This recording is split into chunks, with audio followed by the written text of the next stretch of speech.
In fact, we are having a very special project. Probably shouldn't mention this, but next year. Hello, this is Heisenberg. Hey there, it's G Forever. Yes, and we have an interview with XM Studios about their new Godzilla statues. We found out lots of details, and we also got some information about their upcoming plans. XM Studios is based out of Singapore, and they make top-notch statues. Speaking with us today is the Assistant Creative Director, Stanley. Yes, also present in the call is Yvonne Tan from XM, and we also have HP Yo and Don Williams from Public Relations. So we begin the interview asking Stanley why XM chose these specific versions of Godzilla as their first statues. I think the company wanted to kickstart the range, of collectibles that introduces collectors, both fans of Godzilla as well as fans who in general, to more iconic and unique eras in the original Godzilla franchise. So, and of course, we definitely wanted to start off with the 1994, being, the most notable, I guess, 94, 95. And of course, we wanted to also introduce something more unique, which is the GMK version, because GMK is totally different as compared to all the others, And of course, we would like to also kind of like have this range completed the first wave, end off with Shin Godzilla being the more, I would say, recent, the Japanese most recent film. So with that, I think it kind of sums up for the first series, and that's why, So personally, I'm a huge Godzilla fan, and definitely these are some of the pieces that we would, I would like to have fans look at as well. So in terms of band and saying, I guess they like every one of it. Oh, wonderful. Awesome. So yeah, any possibility of monsters from the 1960s or from the Legendary Pictures Monsterverse?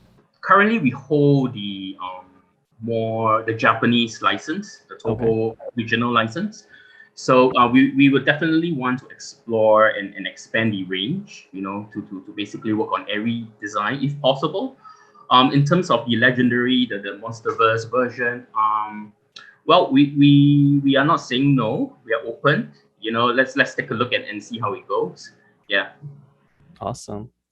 So yeah, I think especially the Godzilla and SpaceGodzilla set really caught my eye. In the New York Comic Con booth, we got to see a lot of mini cars, crushed buildings, and SpaceGodzilla's crystals growing out from everywhere. So were there any particular scenes from the 1994 film or for the bus, like the poses that you guys chose for 2001 or 2016 that inspired the creation of those statues? And for the diorama one, is there any possible chance we'll see the Fukuoka Tower making into the final product?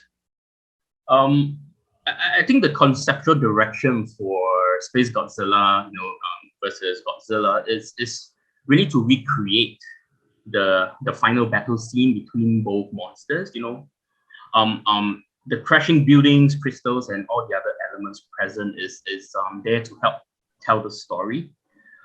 So this art direction, also helps the team decide some of the design that we want to put in. Like, for example, the buildings, we could have easily sculpted it, being very realistic, but that loses the intention, because what we want is a off the movie set kind of look.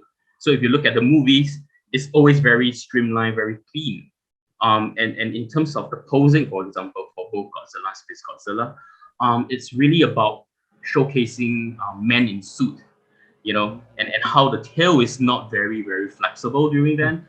They have strings, So this is something that we wanted to convey in this first piece. Something we wanted to stay true. Yeah. I mean, people is pretty familiar with all the recent films, they're all CG.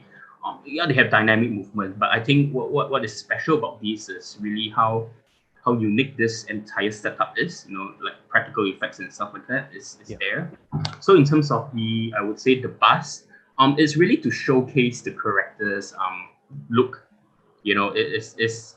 that's the intention. We want to show how it looks like, in the movies as well, and this is of course with the help of Mr. Tanaka Sensei. He's Mm, really good at it. So this is the direction in general. Yeah. Oh, awesome. wonderful. Yeah, so Yep. that's one thing I was curious about. So it sounds like the intention is to sort of have the figures be very movie accurate. Yeah, very accurate to the movies, as Mm, opposed to sort of like an original or creative take. Yeah. I mean, for this first couple, I guess, this diorama, we wanted to present it in this particular manner, but that doesn't mean that in the future we will not explore the possibilities of redesigning certain things. In fact, we are having a very special project. Probably shouldn't mention this, but next year, which is leaning towards something more creative. mm. And we are working with Mr. Matt Frank. I'm sure you guys are Oh, familiar with him, yeah. yes. Yeah. And of course with Mr. Tanaka to come up with something special. Yeah. Oh, Awesome. wonderful. I look forward to that because Matt Frank is a well-known Godzilla artist. Really Yeah. great to see him grow from just like his 2D art to what he's doing now. Seeing these statues at New York Comic Con, it really did strike. It was quite striking how movie accurate they were. That they really sort of like evoked. Yeah, they looked spot on. To my eye, they looked spot on, Yep, and really did evoke. totally. Evoke the way they look in the movies. It's very impressive. Yeah, Thank and I want to say like that the Space Godzilla especially it's absolutely like beautiful. Like it looks like I'm pretty sure it's like the best Space Godzilla product to date. And Wow. Thank yeah. One specific question is like, so is any part of Space Godzilla the figure translucent? Like, are the crystals translucent, or did it just kind of because sort of gave that impression?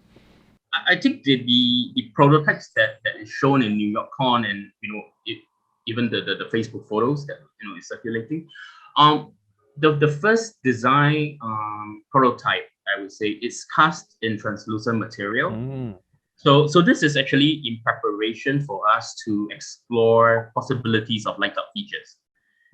So but as of date, we have been trying, I guess, to make this as close as possible to the movies, but due to engineering issues, we may not have that, ah, product.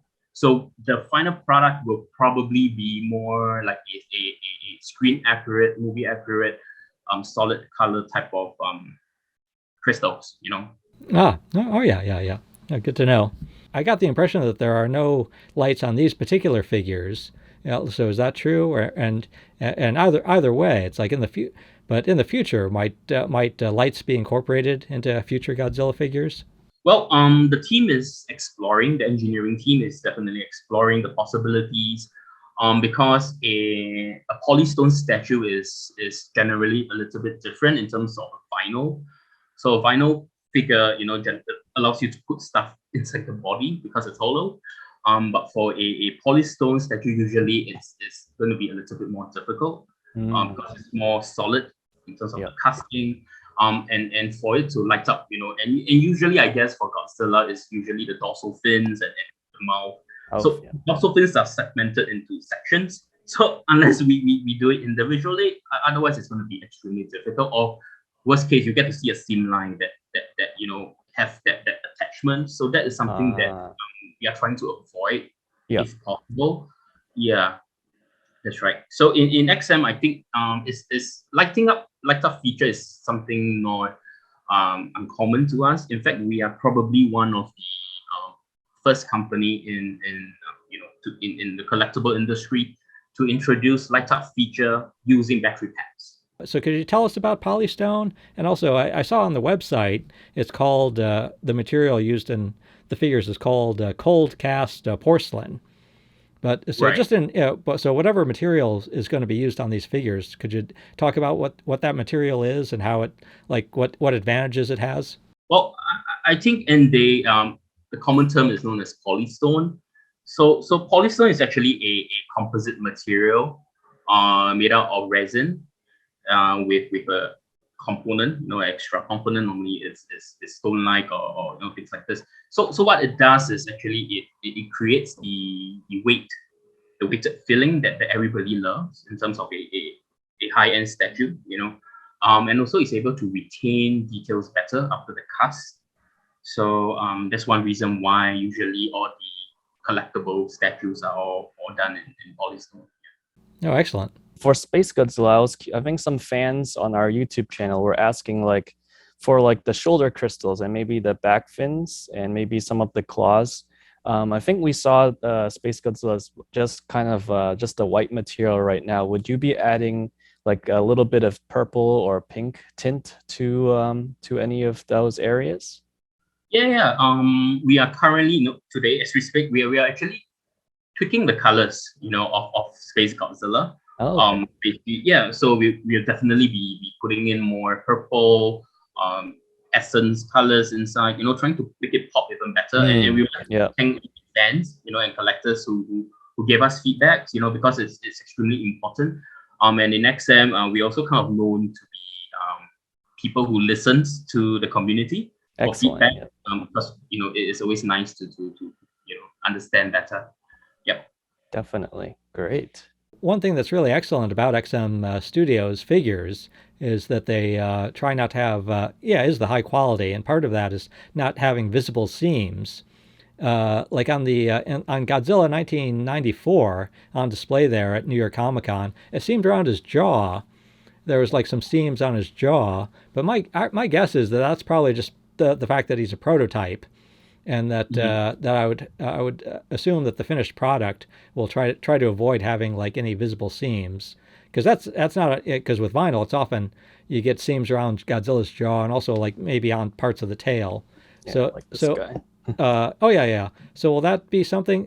So what should collectors expect in terms of like whether or not there'll be any visible seam lines on the figures?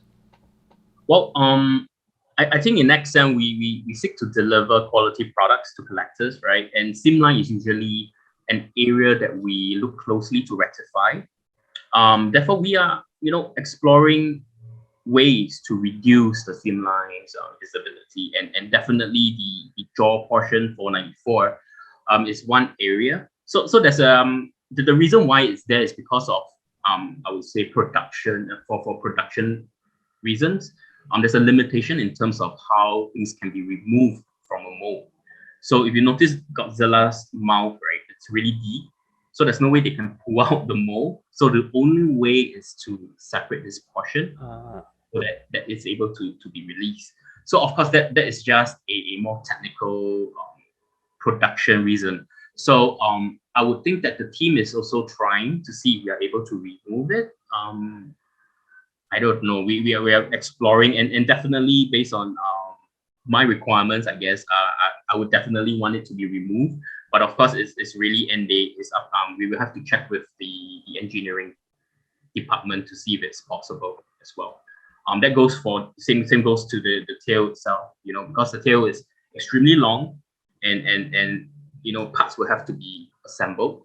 So seam lines will be created, but the way we sculpted it so far is actually overlapping. So we try to reduce the visibility of these seam lines. And of course, the prototype in New York Con is really just a prototype. So a lot of engineering, actual method of assembly is still not fixed. That's why you tend to see a little bit of these gaps here and there. Oh yeah. I know prototypes can. Yeah, the way prototypes are put together can be very different from how the finished product is put together. Yeah. Do we have like estimated weight for any of these statues or the bust? As of now, no, because we are still exploring in terms of the refinement of the character. So things like this will generally affect the overall weight of the entire piece. So I think the final weight and probably the pricing will be available soon on our website. So yeah, just look out for it. Yeah. Oh, very cool. Very cool. And as you probably might know, like the majority of Godzilla collectors are mostly familiar with vinyl figures. And naturally, I think we're just curious if there's going to be any vinyl versions of the 60 centimeter 94 figures, like Godzilla and SpaceGodzilla. Currently it's not in our development roadmap. So XM is, we are always known to be a company that does polystone. Polystone. Okay. Yeah. So, but that doesn't mean that we are not exploring. So this will have to be more we were going to have more discussion with the licensor, with Toho, even with the management to see how we would like to potentially expand this franchise. Yeah. Okay, awesome. Yeah, people also wonder about price. I take it the price of the diorama has not been fixed yet. Yeah, it's not fixed. That's right. I'm not really a bus collector, but just out of curiosity, like for the GMK and the Shin Godzilla bus, do you plan to? Because the base is just very minimal, which doesn't distract from the sculpt. But like, do you guys think of any like environmental surroundings, such as like coming out of the ocean or like fire and smoke to kind of hide the missing body part? Or it's gonna be just the head and partial body for the base. For the bus series, like you mentioned, like I mentioned, it's really to showcase Godzilla by itself. So the intention is clear. I mean, we didn't want to kind of complicate the visual, so that's why we keep the bus as it is, something clean at the bottom. So of course, currently it looks a little bit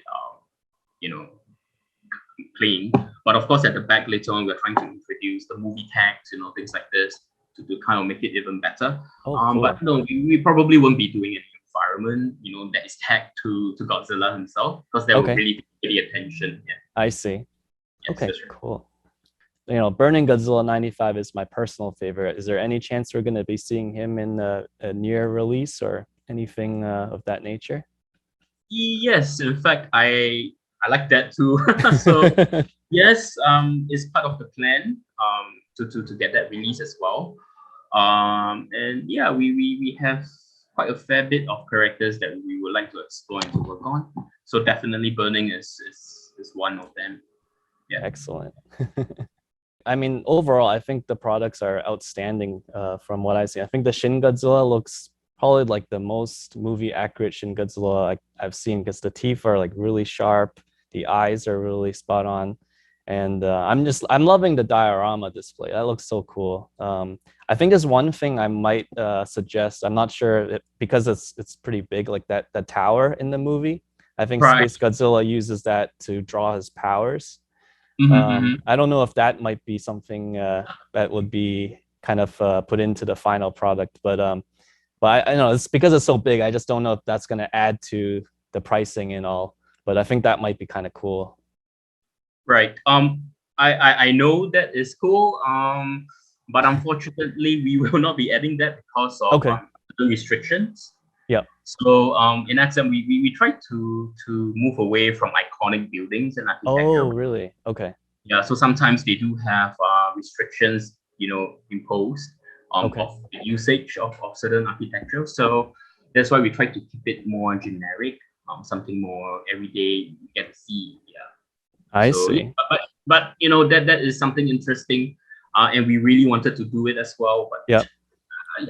And yeah, one thing is we're talking about diorama. So, but this piece actually is will be sold, I guess, as separate pieces as well. Okay. So it's Godzilla by himself and SpaceGodzilla. Yeah. So the plan is actually for Godzilla space is to allow a switch out to be made, meaning you get to replace buildings with the crystals when you're having a diorama. Or if sometimes people just like to buy probably the Godzilla himself, and he it can be displayed as standalone, right? Standalone, yeah. Without the actual scene from SpaceGodzilla with all the buildings as the switch up components. Oh yeah. That was actually one question. I'm not sure if we got to, like, whether or not Godzilla and SpaceGodzilla are attached to the their bases. Is it possible that somebody could display it without the base? Right. So do you guys want that? Well, we can definitely explore that idea to have a more standard base for them to basically stand on without a scene, something more generic, more common. That is definitely something that I would think that the team is also exploring. So yeah, there could be a chance that it will be displayed by itself with a simple base, and that's it. Because for Polystone itself, right, the characters will have to be packed to the base. So no matter what, you have to have a base. Otherwise, you will not be able to stand upright. Not stable, right? Yeah, it's not stable. So, Okay. Yeah. How about like because I know for like I don't know if you're familiar with Diamond Select, they have a statue for the Fire Rodan, and it's similar to these art posters. Like right. in the poster, I think there's the flying Mulgera, the Star Falcon, and then the land Mulgera. Will those be making any appearances, or they're considered like separate characters since it's not Mulgera fully? Well, it depends on the concept, Okay. of how we want to do this. Because if we have more than one character, there's going to be a diorama. Yeah. So well, as of now, we there isn't any plans, a solid plan in terms of releasing those characters. Okay. But it's always nice to have you guys, community, to let us know what do you want. Yeah. You can always look at it and see if it's visible in terms of creating something unique, something special for the IP. Yeah. Yes. Definitely. What about since there's gonna be like from the previous statues, you can change arms and will there be like closed mouth option? No, because that will impact the overall look in terms of the seam line. Yeah. So the moment you have switch out, the seam line will be there. I see. So try to avoid it. Yeah, we try to avoid it, and for I guess as a piece by itself, as Godzilla, SpaceGodzilla by itself, I don't think there is a real, personally, I guess, the closed mouth version or the open, I think it's more about the overall presence. So the open mouth version would definitely be stronger. Yep.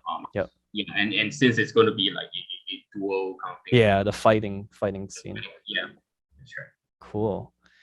So I know like X Plus, like they have like an exclusive version, and typically it either comes with like either light up effects or like an extra character or some bonus items. So I'm not sure if that's might be something XM can consider, like having the like standalone and also having like the complete set. So that might be something might be interesting too. Yeah, definitely. We can I can talk to the sales team about and see how we can do this. Yeah. So well, I mean, as a whole, we try to do what we can. Yeah. To make it interesting. Yeah. So yeah, we let me talk to the team and see how we can do certain things. Yeah. Very cool. And any sneak peeks of any upcoming Godzilla things, like maybe like a shout out, or it's not, or all have to wait a little bit? Well, I mean, I mentioned just now that we have a special, piece that is in the works. Okay. It's going to be big, and I guess the storytelling is going to be there. So yeah, just watch out for that one. Excellent. Yeah. That sounds great. Yeah, it is. Okay, well, we very much appreciate thank you so much. Speak with you, Stanley, and with XM Studios. This is excellent. I'm really loving everything that we've seen today, and really looking forward to what's to come. Yeah, XM Studios, they're very artistic, also professional, so I'm delighted that they're venturing into Godzilla statues. And we're really glad to bring all this information to you. But what we do ask in return is please subscribe to our YouTube channel so we can continue bringing awesome Godzilla news and reviews. Yes, indeed. And our thanks again to Stanley, Yvonne, HP, and Don. All right, this is Heisenberg. And G Forever. Hope you enjoyed the Godzilla statues from XM.